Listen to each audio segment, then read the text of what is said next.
കർത്താവിൻ്റെ ഉന്നതമായ നാമത്തെ സ്വസ്ഥം ചെയ്യുന്നു. മക്കളില്ലാത്തവരെ ഓർത്ത് പ്രാർത്ഥിക്കുന്നു. ഈശോയെ, ആശുപത്രി കിടക്കുന്നവരെ ഓർത്ത് പ്രാർത്ഥിക്കുന്നു.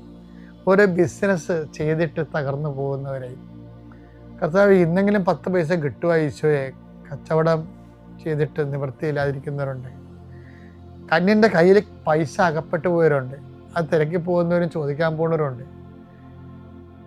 അപ്പം അവരെല്ലാം അവരുടെ ഉദ്യമങ്ങളെല്ലാം കർത്താവ് കൊച്ചു തോബിയാസിനെ നീ വിട്ടില്ലേ കടങ്ങൾ തിരിച്ചു കിട്ടി മേടിക്കാൻ വേണ്ടി? അതുപോലെ അന്ന് റാഫേൽ മാലാഖനൊക്കെ നീ കൂടെ വിട്ടില്ലേ?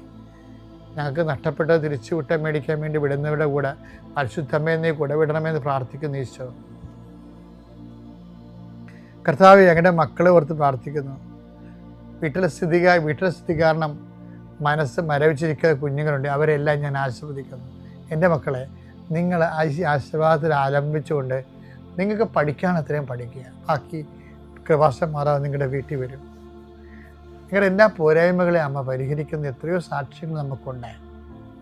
കർത്താവെ, ജീവിതമാർഗം മുട്ടിപ്പോയവരുണ്ട്, വീട് സ്ഥലവും ഇല്ലാത്തവരുണ്ട്, വിവാഹം ഒത്തുവരാത്തവരുണ്ട്, മക്കൾ ദുർനടപ്പിൽ പോയിട്ട് വേദനിക്കുന്നവരുണ്ട്.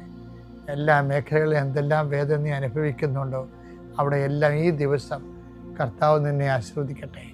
നീ കണ്ടുമുട്ടുന്ന വ്യക്തികളെ കർത്താവ് ആശീർവദിക്കട്ടെ. നീ ഒപ്പിടുന്ന രേഖകളെ കർത്താവ് ആശീർവദിക്കട്ടെ. നീ ലോൺ എടുക്കാൻ പോവുകയോ സാമ്പത്തിക വിഷയങ്ങൾ സംസാരിക്കാൻ പോവുകയോ ചെയ്യുന്ന ഇടങ്ങളിൽ കർത്താവ് നിനക്ക് തുണ വരട്ടെ.